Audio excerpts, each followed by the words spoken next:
할렐루야! 한 주간 평안하셨지요? 네, 지난주에 이어서 오늘은 어버이 주일입니다. 기도에서 말씀드렸듯이 우리 자녀들은 더욱더 부모님을 공경하는 자녀들로서 부모님을 생각하고 특별히 그 부모님의 믿음을 잘 받아서 자신이 후대에 또 자녀들에게 잘 물려주는 그런 자녀들이 되었으면 좋겠습니다. 우리 대부분의 지금 계신 성도님들은 부모님이 계신 분들도 계실 것이고 또 이미 소천하셔서 천국에 계신 분들도 있으실 텐데 오늘만큼 그 부모님을 다시 한번 생각하고 그분들이 우리에게 주셨던 믿음을 다시 한번 생각해 보는 시간이었으면 좋겠습니다. 자, 그래서 오늘 마가복음 4장 1절에서 25절의 말씀으로 그 나라의 비밀이라는 제목으로 여러분과 은혜를 나누고자 합니다. 잘 아시다시피 여러분 세계 3대 미스테리가 있다고 하죠. 또 세계 7대 불가사의 그런 얘기들도 있습니다. 3대 미스테리는 그 첫 번째는 고대 이집트에서 어떻게 그런 거대한 피라미드를 건축할 수 있었는가. 두 번째는 저 아틀란티스 대륙이 실제로 있었는가. 세 번째는 버뮤다 삼각지대 왜 그 많은 비행기와 선박들이 실종되고 있는가. 이런 거죠. 자, 여전히 많은 사람들이 이런 종류의 미스테리를 밝히기 위해서 애쓰고 있어요.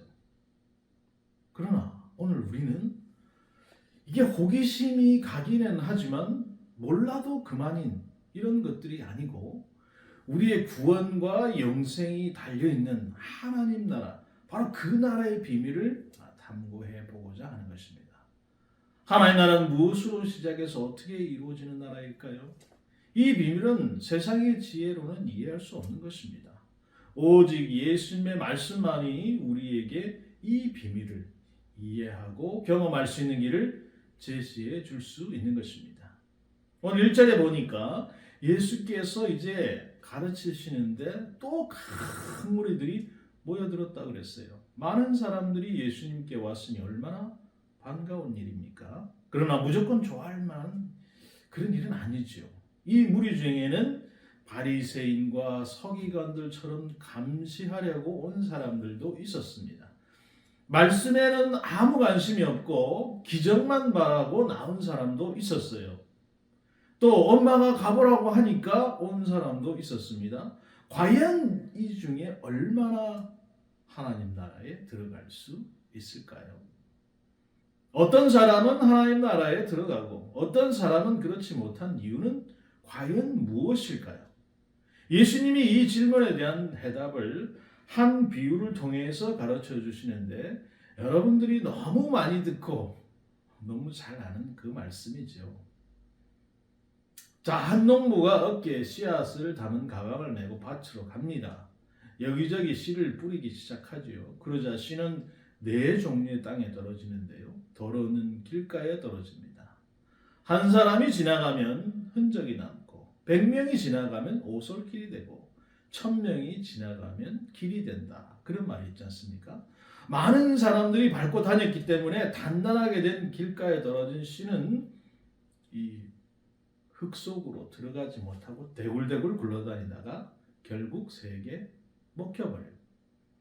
더러는 흙이 얕은 이 돌밭에 떨어졌어요. 이곳에 떨어진 씨는 흙에 있는 그 습기를 빨아들여서 싹을 내기는 합니다. 그러나 이 돌들 때문에 땅속으로 깊이 뿌리를 내릴 수가 없어요. 자, 햇볕이 내리쬐자 점점 시들다 말라버렸어요. 더러는 가시떨기에 떨어집니다.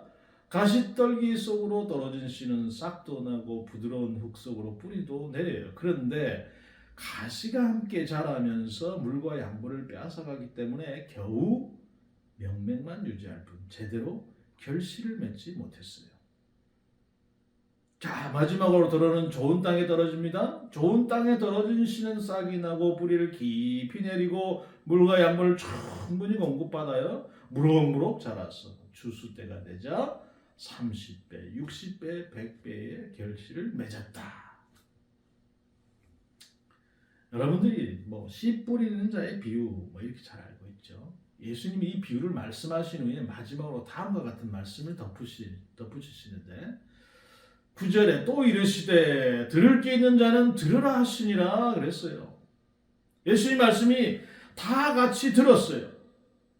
들을 귀가 있느냐 없느냐 그것에 따라 반응이 달랐다는 겁니다. 무리들은 누구나 다 알고 있는 뻔한 이야기지 않냐? 우리가 이런 말 들으려고 여기까지 왔냐? 라면서 투덜거리며 돌아갔어. 비유가 담고 있는 뜻이 무엇인지 궁금해하지 않았다는 겁니다. 이들은 들을 귀가 없는 자들이죠. 10절에 예수께서 홀로 계실 때 함께한 사람들이 12제자와 더불어 그 비유에 대하여 물으니 그랬어요. 그러나 제자들은 예수님의 비유가 어떤 의미를 말씀하시는지 몹시 궁금했어요. 아무리 생각해보고 이리저리 씨름해봐도 그 뜻을 자기들이 알 수가 없어. 답답해서 견딜 수가 없습니다. 말씀을 알고 싶은 열망 때문에 예수님께 나와서 비유의 뜻이 무엇인지 물었습니다. 이들은 들을 귀가 있는 사람들이었어요. 예수님이 이런 제자들에게 말씀하시는 거예요. 이르시되 하나님 나라의 비밀을 너희에게 주었으나 외인에게는 모든 것을 비유로 하나니 이는 그들로 보기는 보아도 알지 못하며 듣기는 들어도 깨닫지 못하게 하여 돌이켜 제사함을 얻지 못하게 하려 함이라 그랬어요. 비밀은 아무에게나 알려주지 않습니다. 하나님 나라의 비밀을 안다는 것이 엄청난 특권이죠. 말씀을 간절한 마음으로 듣고 그 의미를 깨닫고자 하는 소원을 가진 사람에게 하나님께서 그 눈과 귀를 열어주십니다. 그 마음에 천국이 임하는 거예요.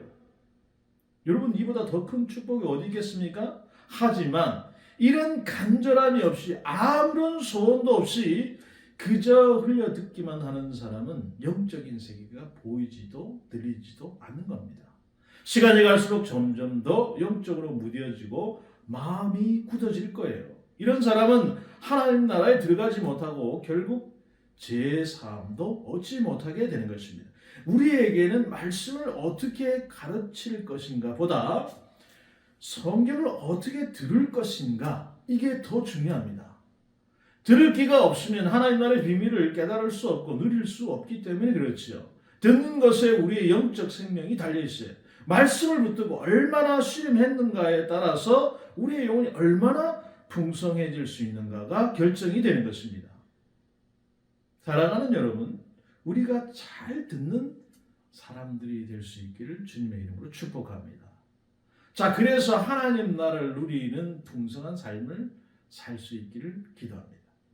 이제 예수님은 들을 게 있는 제자들에게 직접 비유를 해석해 주시는데요. 하나님 나라의 비밀을 알려주시는 겁니다. 자, 이를 통해서 우리가 하나님 나라에 대해서 무엇을 알 수 있는가? 자, 첫 번째로 하나님 나라는 말씀으로 이루어진 나라라. 뿌리는 자는 말씀을 뿌리는 것이라. 자, 여기서 우리는 예수님의 비유에 씨는 말씀을 의미한다는 것을 잘 알고 있습니다. 씨앗은 겉보기에는 볼품이 없죠. 쭈글쭈글하고 못생겼어요. 그러나 씨앗 하나가 얼마든지 세상을 바꿔놓을 수 있어요. 옛날에 우리나라는 사람들이 이 솜으로 옷을 입지 못했어요. 그러니까 겨울 너무 춥게 보낼 수밖에 없었습니다. 그런데 여러분들이 잘 아시는 그분 문익점이라는 분이 중국에 사신으로 갔다가 목화를 보고 야, 이것만 있으면 사람들이 겨울을 따뜻하게 날 수 있겠다 생각하죠. 그리고 붓자루 안에 목화씨를 몰래 숨겨서 가지고 들어와요.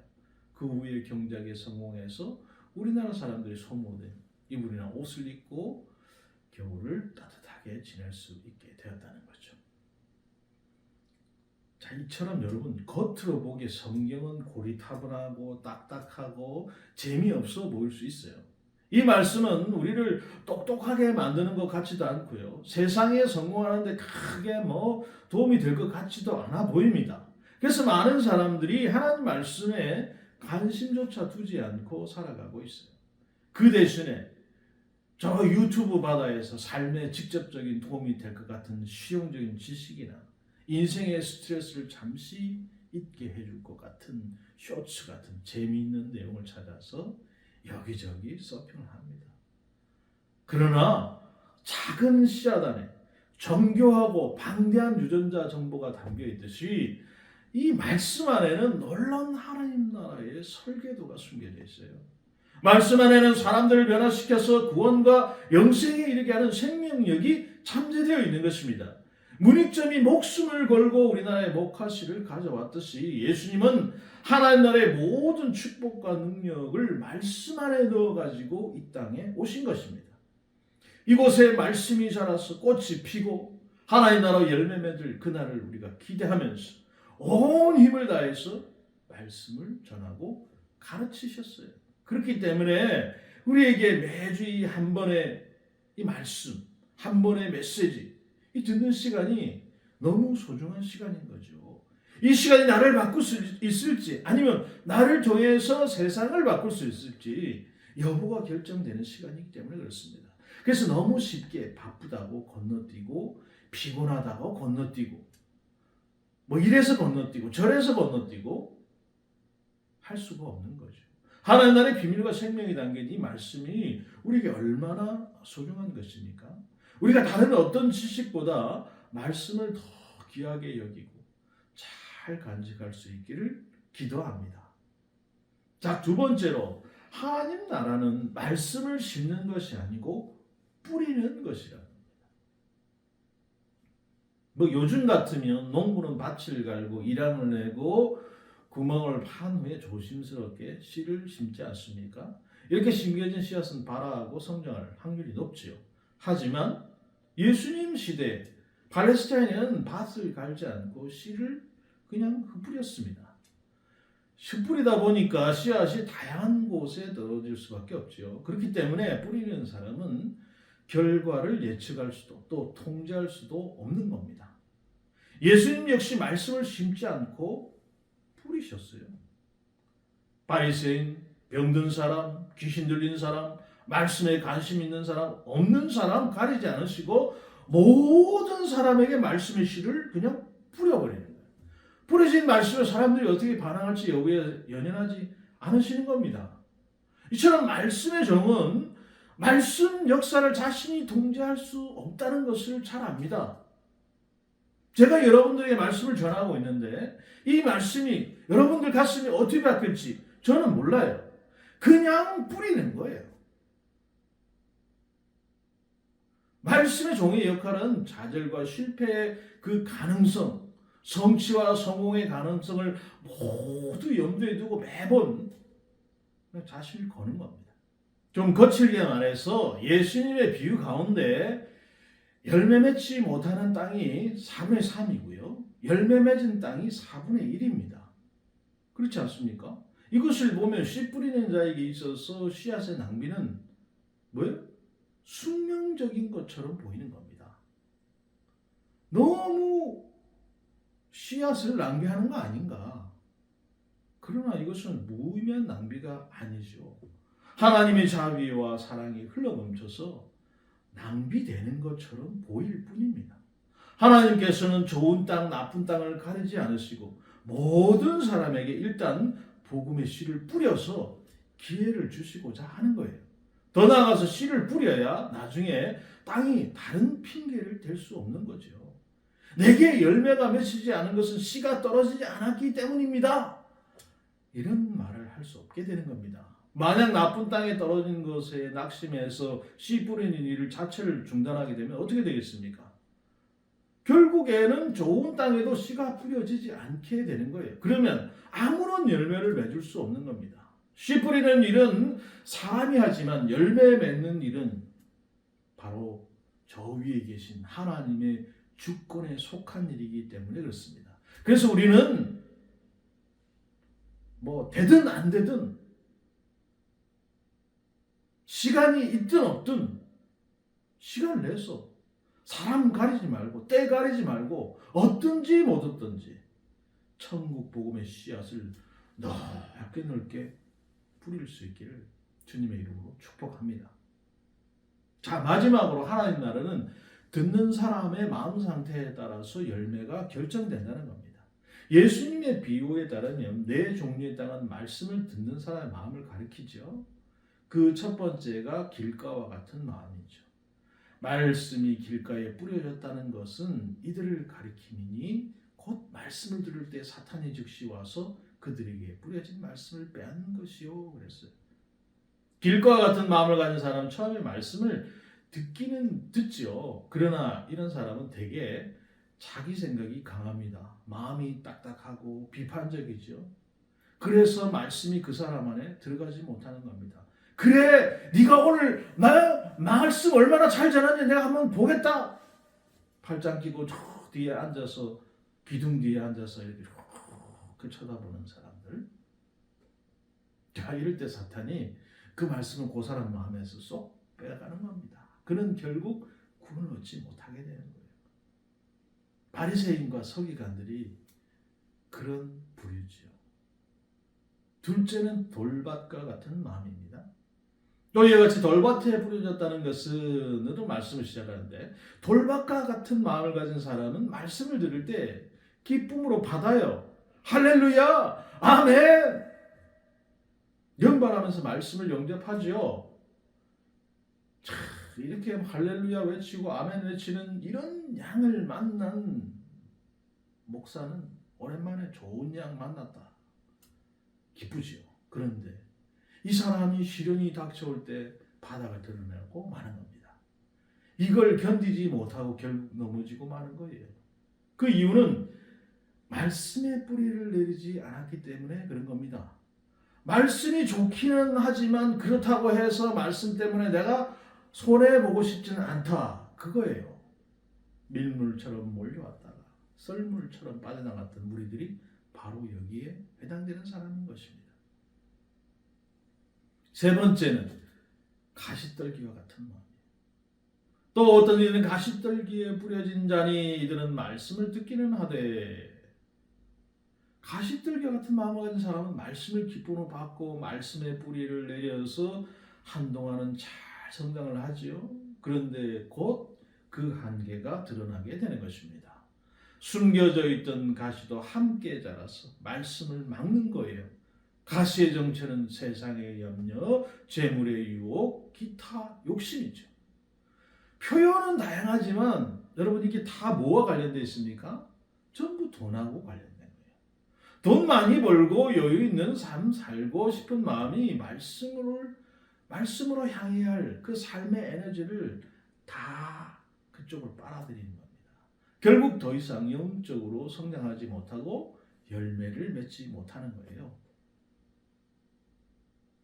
예수님의 제자 중에 결국 배신자가 돼서 예수님을 배신한 가롯 유다가 여기에 해당되는 사람이죠. 자, 마지막으로 좋은 마음이죠. 좋은 땅에 뿌려졌다는 것은 곧 말씀을 듣고 받아. 좋은 마음의 특징이 여러분 무엇입니까? 말씀을 들을 뿐 아니라 받는다는 거예요. 받는다는 말을 원어로 인정하다 그런 뜻입니다. 누구나 다 자기 생각이 있고 자기 계획이 있고 자기 욕망이 있죠. 그런데 좋은 마음을 가진 사람은 말씀을 들을 때 그 말씀이 옳다는 것을 인정하는 사람입니다. 아, 내 생각이 틀렸다. 말씀이 옳다. 내 계획을 접겠습니다. 그리고 내가 말씀에 순종하겠습니다. 내 욕심을 내려놓겠습니다. 말씀대로 살겠습니다. 이렇게 반응하는 사람들이죠. 자, 여러분 이런 사람에게 30배, 60배, 100배의 결실이 맺는 거예요. 예수님을 닮은 아름다운 성품이 그 사람 안에서 빚어지는 것입니다. 영광스럽고 자유와 기쁨이 충만한 하나님의 나라가 그 사람 안에 임하게 되는 것이죠. 자, 우리는 지금까지 네 가지 마음을 살펴보았는데 이 중에서 지금 우리의 마음은 어디에 속해 있을까? 혹시 나는 길가인가? 돌밭인가? 아니면 가시떨기인가? 아니면 길가이면서 돌밭이면서 동시에 가시떨기인가? 자, 이렇다면 여러분 큰일이죠. 열매 맺는 건 다 틀린 거 아닙니까? 뭐 이번 생은 다 망한 거 아닙니까? 그렇지 않습니다. 나쁜 땅도 잘 가꾸면 얼마든지 열매 맺는 좋은 땅이 될 수 있는 것입니다. 길과 같은 마음 전기로 갈아 엎으면 되는 거죠. 우리는 말씀을 들을 때 자기 생각을 잠시 좀 내려놓을 필요가 있는 거예요. 그 대신에 이 말씀을 통해서 주님께서 나에게 말씀하시고자 하는 그 내용이 무엇인가? 그것을 깊이 생각해 보아야 하는 것이죠. 돌밭과 같은 마음은 돌을 드러내면 되는 겁니다. 들을 말씀을 자기 삶에 적용해 보고 실천해 보는 거예요. 그렇게 하려고 하면 말씀과 내 자아 사이에 충돌이 일어나기 마련이죠. 그때 기꺼이 자기를 부인할 수 있어야 돼요. 자, 가시들과 같은 마음, 가시를 제거하면 되죠. 수시로 찾아오는 염려, 물질에 대한 욕심, 세상 향락에 대한 갈망, 이거와 싸워야 되는 거예요. 이런 것들은 다 초기에 뿌리 뽑아버려야 돼요. 이런 것들이 어느 정도 자란 후에는 뽑기가 너무 어렵습니다. 한번 뽑았다고 해서 안심해서는 안 돼요. 지난 토요일이죠. 토요일 날 저희가 이제 산소를 갔다 왔는데 그 산소 주변에는 뭐 여러 가지 조경 식물이 심겨져 있지 않습니까? 그런데 뭐 이쁘게 심겨진 조경 식물이면 괜찮죠. 그런데 거기에 이렇게 산딸기 나무가 있어요. 이 산딸기 나무는 굉장히 전파력이 높습니다. 그러니까 묘지가 있는데 거기 산딸기 나무가 이게 점점 묘지 쪽으로 오는 거죠. 이건 여러분, 이건 완전히 뿌리채 뽑아가지고 이 살충제를 제초제라고 그럽니까? 그걸 뿌려서 완전히 뿌리가 죽이지 않으면 계속해서 번져옵니다. 마찬가지예요.